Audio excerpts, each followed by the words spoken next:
는 주일날 오후 시간에 칼빈의 5대 강령에 대해서 공부를 하고 있습니다. 오늘은 우리는 칼빈주의를 믿지 않는다. 세 번째, 시간으로서는 네 번째인데 칼빈의 5대 강령 중으로서는 세 번째입니다. 제한 속죄에 대해서, 제한 속죄의 교리가 얼마나 오류가 있는가, 이것에 대해서 말씀을 나누겠습니다. 칼빈의 교리, 예정론이라는 것은 튤립이라고 그랬어요. 비춰주시면 튤립, 칼빈주의 5대 강령이 있어요. 튤립의 영어의 첫자만 따라서 이니셜로 튤립이라고 합니다. 근데 첫 번째가 뭐예요? 다 같이 해볼까요? 시작. 전적인 타락. 크게 한번 읽어보십시오. 첫 번째 시작. 전적인 타락. 두 번째, 무조건적인 선택. 세 번째, 제한적 속죄. 네 번째, 저항할 수 없는 은혜. 다섯 번째, 자, 눈 감고 한번 해보면 다 되겠습니까? 예. 잘 안 돼요. 그죠? 잘 안 돼요. 그런데 한 번 더. 첫 번째가 뭐라고 그랬죠? 예. 전적인 타락입니다. 두 번째는 무조건적인 선택. 자, 지난번에 첫 번째, 두 번째만 했습니다. 전적인 타락, 무조건적인 선택. 오늘은 뭐 한다고요? 제한적 속죄에 대해서 이렇게 나누겠습니다. 자, 먼저 복습을 한번 해보겠습니다. 복습을 하는데, 전적 타락 혹은 이제 부패라고 합니다. 전적 타락 혹은 부패. 전적인 타락이라는 말은 에베소서 2장 1절 말씀에 범법들과 죄들 가운데서 죽었던 너희를 하나님께서 살리셨도다. 이 말씀에서 칼빈주의자들은 뭐라고 말을 하냐면 이렇게 말을 합니다. 뭐라냐면은 사람은 전적으로 타락했다. 전적으로 죄 가운데 있다. 죄성이 넘쳐난다. 그들은 하나님으로부터 분리되는 복음을 이해할 수도 없고 복음을 받아들일 수도 없다. 이렇게 주장하는 것이 칼빈주의자들의 전적 타락입니다. 근데 이 말이 맞는 말이냐는 거죠. 칼빈주의자들은 구원받기 전에 모든 사람은 물속에 둥둥 떠다니는 시체와 같다는 거예요. 스스로 듣지도 못하고 보지도 못하고 깨닫지도 못하는 존재다 그랬습니다. 그래서 이들은 하나님께서 은혜 가운데 불쌍한 우리를 내려다보시고 죽어있는 시체니까 시체에게 먼저 생명을 주셨다고 말하면서 생명을 주시는데 이것을 다시 태어나는 것, 중생이라고 말하면서 죽어있던 사람이 이렇게 하나님이 살려놓으면 그때서야 믿을 수가 있다는 겁니다. 그때서야. 무슨 말이냐면은 죄인들은 죄들 가운데서 죽어 있으므로 복음이 전달되어도 결코 그것을 깨달아 알 수가 없다고 이야기합니다. 전적인 타락이 있기 때문에 아무것도 자기가 알 수도 없고 깨달을 수도 없다는 거죠. 그래서 그들이 2장 1절과 그리고 고린도전서 2장 14절 말씀을 같이 이용하는데 본성에 속한 사람은 하나님의 영의 것들을 받아들이지 아니하나니 이는 그것들이 그에게는 어리석은 것이기 때문이며 또 그가 그것들을 알 수도 없나니 이는 그것들이 영적으로 분별되기 때문이라 라고 했습니다. 자, 이렇게 전적인 타락에서 이렇게 주장하는데 성경은 뭐라고 얘기합니까? 에베소서 2장 1절만 있는 게 아니에요. 2장 8절도 있습니다. 2장 8절에는 뭐라고 되어 있습니까? 너희가 믿음을 통해 은혜로 구원을 받았나니 이것은 너희 자신에게서 난 것이 아니요 하나님의 선물이다 라고 했죠. 뭘 통해서 구원을 받아요? 대답해 보세요. 뭘 통해서? 믿음을 통해서 구원받는 겁니다. 믿음을 통해서.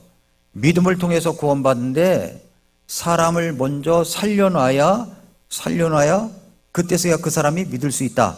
이렇게 말하는 것은 칼빈주의자의 이제 전적 타락설이고, 그러나 우리는 그게 아니라 우리는 죽었다고 하지만 그 죽었다는 것이 완전히 멸절되었다는 의미가 아니라 분리되었다라고 하는 의미이기 때문에 우리가 하나님의 말씀을 들을 때 깨달을 수도 있고 못 깨달을 수도 있다는 겁니다.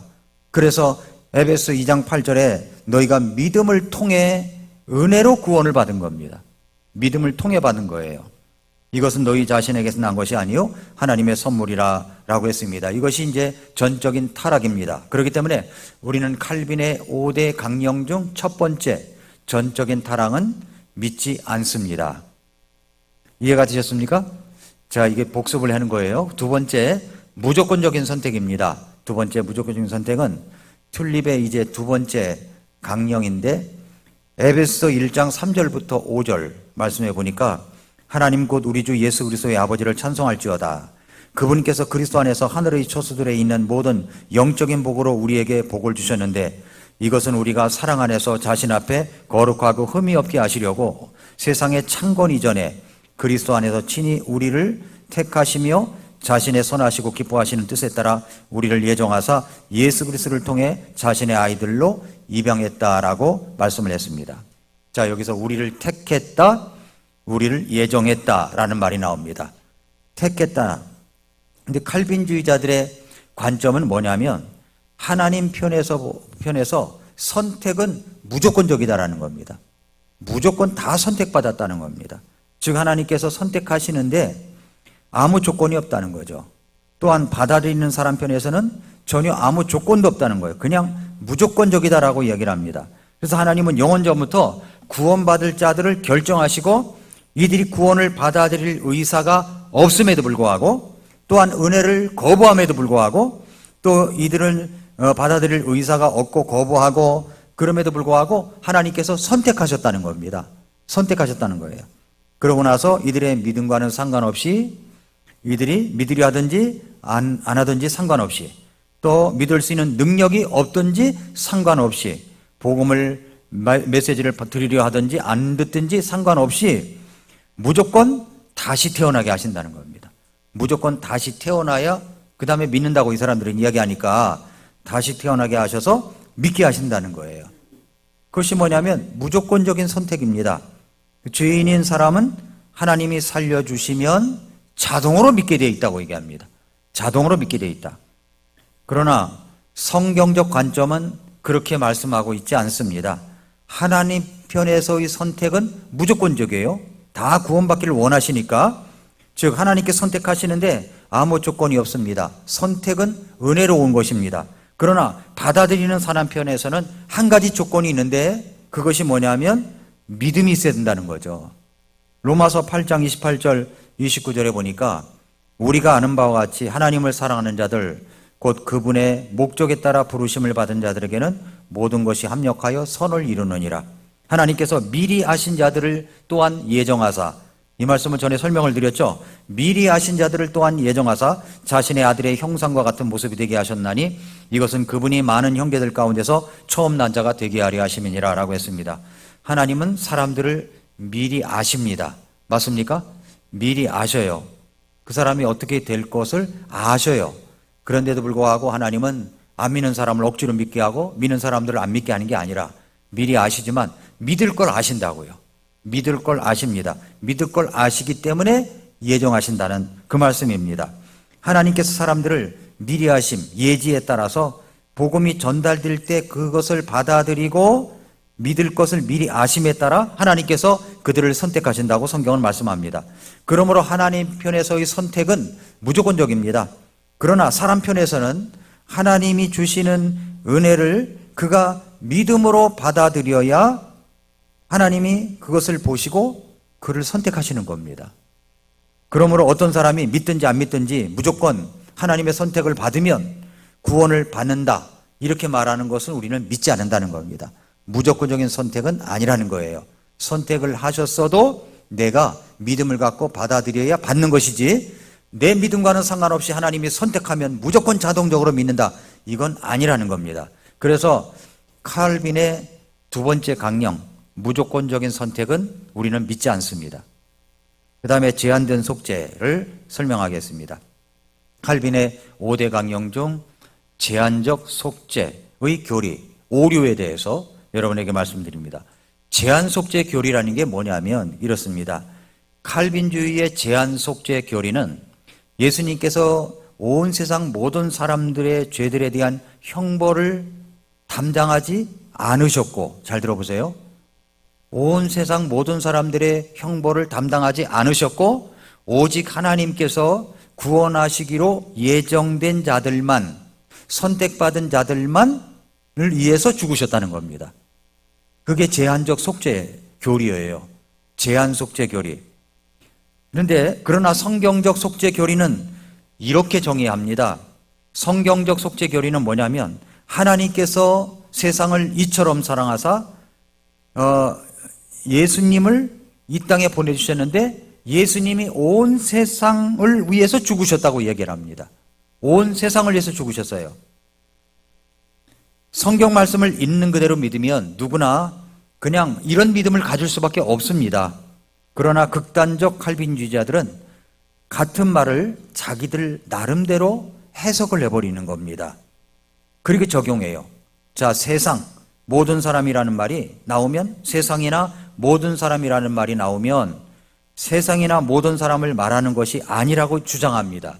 그리고 세상이라고 하면 세상의 일부라는 말이고 모든 사람이라는 말은 모든 사람 중에 일부라는 말로 오역을 한다는 거예요. 잘못되게 받아들인다는 거죠. 예를 들어서 요한복음 3장 16절을 보면 하나님이 세상을 이처럼 사랑하사 자신의 독생자를 주셨으니 이것은 누구든지 그를 믿는 자는 멸망하지 않고 영존하는 생명을 얻게 하려 하심이라고 말씀하셨죠. 근데 여기서 정상적인 사람은 이 말씀을 그대로 읽으면 누구라도 하나님께서 온 세상 모든 사람들을 사랑하셔서 구원하기를 원하신다는 말씀으로 받아들입니다. 그런데 칼빈주의자들은 그렇지 않아요. 세상을 말할 때 그냥 세상이 아니라 그 세상은 구원받은 세상이다라고 얘기를 합니다. 그러니까 하나님이 세상을 이처럼 사랑하사가 아니라 하나님이 구원받은 세상을 이처럼 사랑하사, 이렇게 이야기하는 겁니다. 그래서 오직 선택받은 자들만의 세상을 말하는 것이다. 그런 말이 성경에 어디 나옵니까? 성경에 안 나오는데도 불구하고 그렇게 제한 속죄 교리로서 오류를 범하고 있다는 말씀입니다. 그래서 영어에 보면은 이런 말씀이 있어요. 무슨 말이냐면은 아이서지시스라는 말이 있어요. 아이서지시스. 그리고 엑서지시스라는 말이 나옵니다. 아이서지시스라는 말은 무슨 말이냐면은 성경 본문에다가 자기 생각을 집어넣는 거예요. 자기 생각을.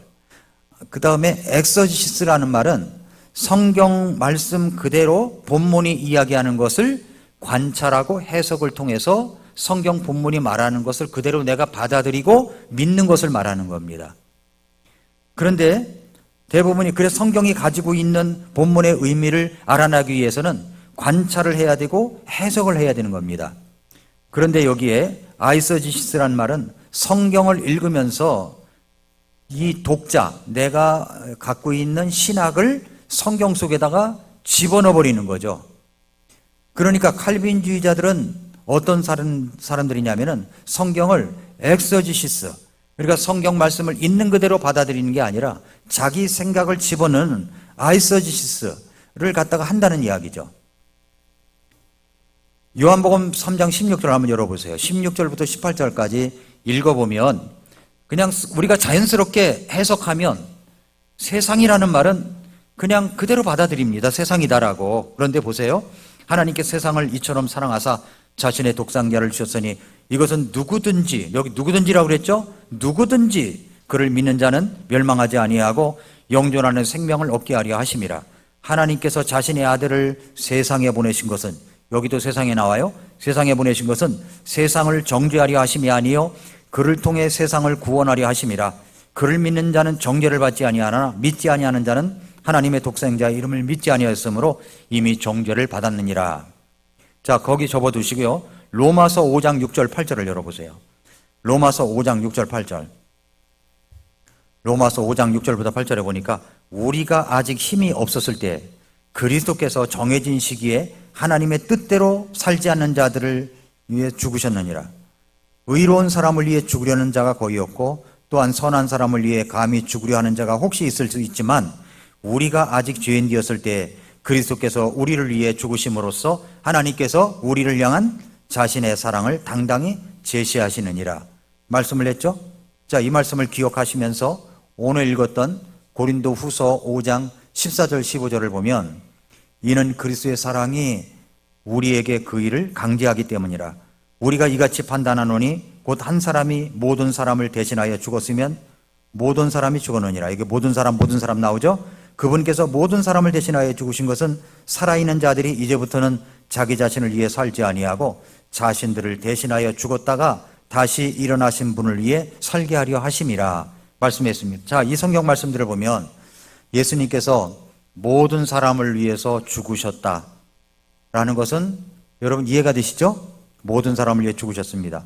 이 구절을 보고 모든 사람이 아니라 몇몇 선택된 사람을 말하는 거다. 모든 사람은 몇몇 선택된 사람을 말하는 것이다 라고 말하면 그게 이해가 되십니까? 이해가 안 되죠. 모든 사람은 그냥 모든 사람인 거예요.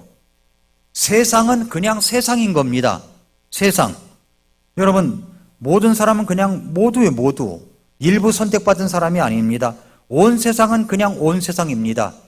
그래서 디모데전서 2장 4절에 그분께서는 모든 사람이 구원을 받고 진리를 아는 데 이르기를 원하신다 할 때 모든 사람이라고 하는 것은 모든 사람을 말하는 겁니다.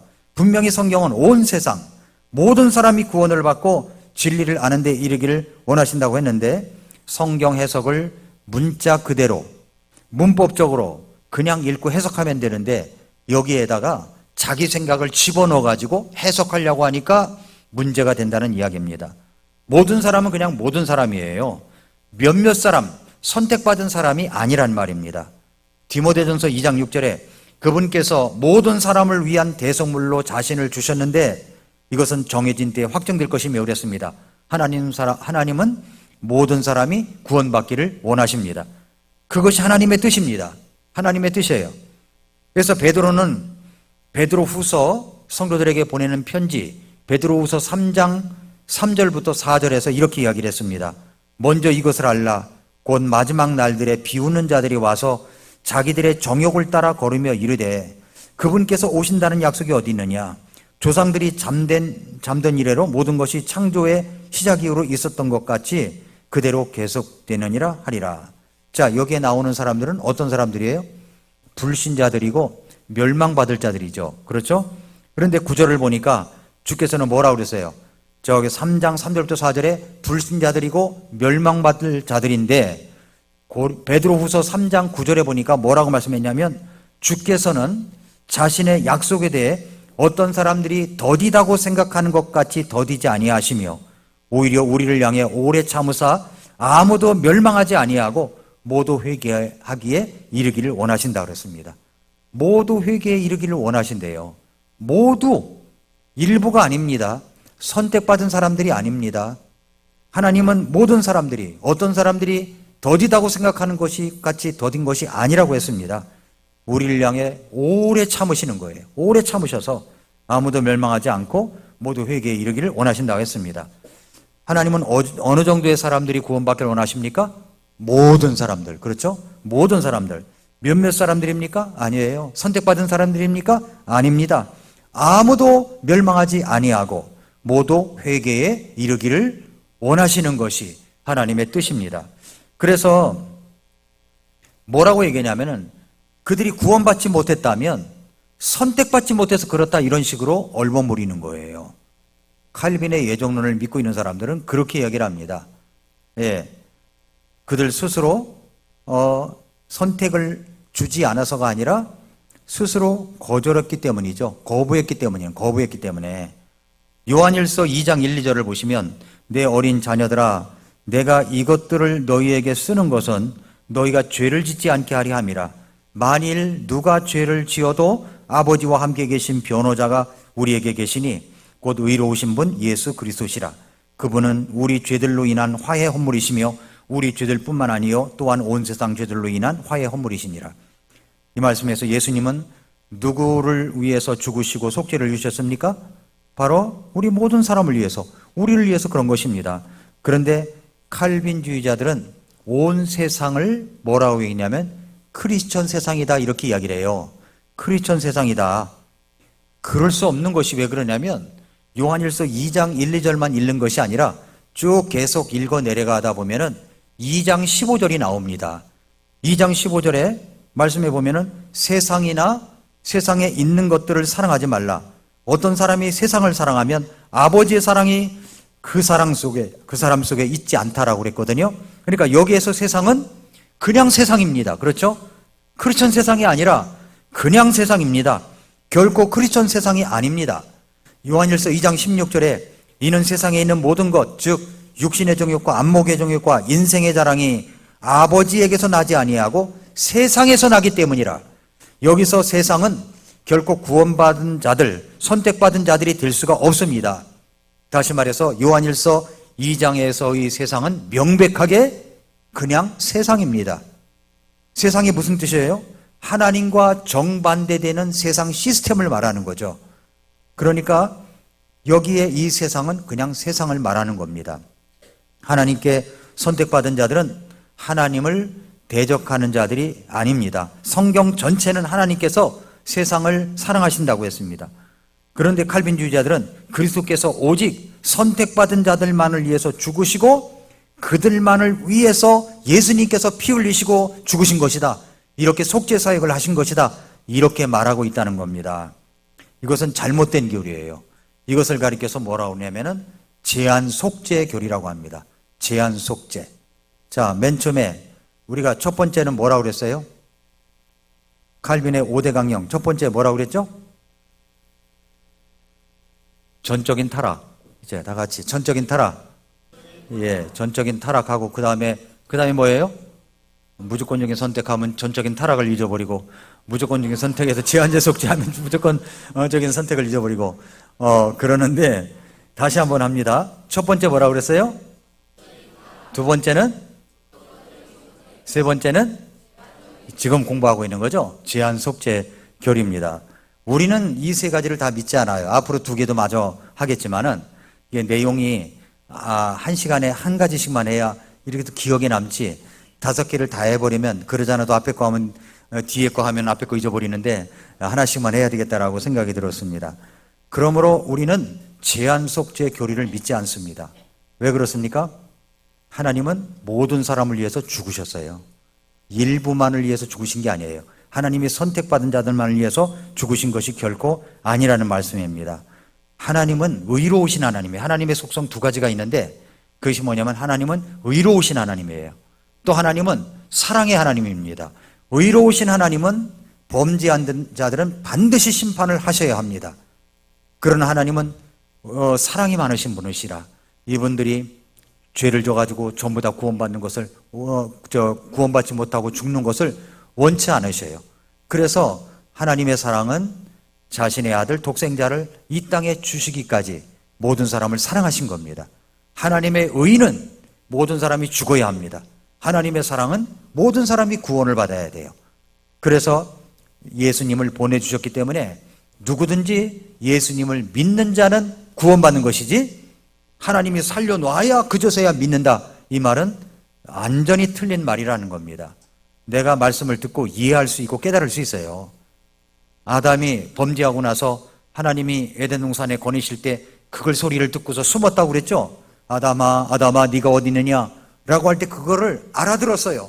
아담아 네가 어디 있느냐, 내가 두려워하여 숨었나이다. 뭘 느껴요? 하나님의 말씀을 들으니까 두려움도 느끼고 죄책감도 느끼고 그렇다는 겁니다. 부끄러움도 느끼고. 하나님 말씀을 들으면 내가 죄책감도 느끼고 부끄러움도 느끼고 두려움도 느끼는 겁니다. 그래서 그 두려움을 느낄 때 내가 하나님 앞에 죄인이구나 라는 것을 깨닫고 예수님이 내 죄를 위해서 죽으셨다는 사실을 믿고 받아들이면 누구든지 구원받는 겁니다. 그러나 칼빈의 5대 강령을 믿고 있는 사람들은 그렇지 않다는 겁니다. 제한 속죄, 하나님은 구원받을 사람들을 선택하고 그 사람들만을 위해서 죽으셨다고 하는 아주 자기 생각을 성경 속에 집어넣어 가지고 해석해버리는 그런 터무니없는 생각을 갖고 있다는 겁니다. 그러므로 하나님은 그렇게 변덕스러운 분이 아니세요. 하나님은 알라 신이 아닙니다. 알라 신은 어때요? 무슬림들의 신인 알라는 너무나 주권이 강해가지고 자기가 원하면 자기의 본성에 위배된 일을 한다는 거 아닙니까?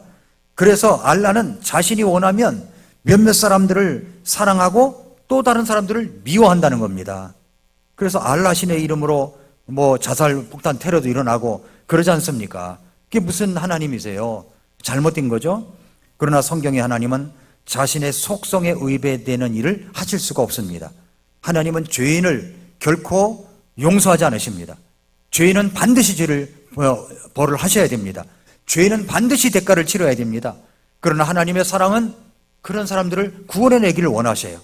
모든 사람이 구원받기를 원하십니다. 그래서 예수님이 이 땅에 오셔서 십자가에서 우리 모든 죄를 용서해 주신 겁니다. 하나님의 의는 반드시 심판하셔야 돼요. 하나님의 사랑은 모든 사람이 구원받는 겁니다. 예수님께서 이 땅에 오셔서 우리를 위해서 죽어주셨습니다. 그래서 내가 죄인인 것을 회개하고 예수님을 구주로 받아들이면 우리가 구원받고 하나님의 자녀가 되고 그것을 거듭났다, 중생했다, 하나님의 자녀가 되었다, 믿었다 라고 이야기를 똑같은 말입니다. 똑같이 하는 것입니다.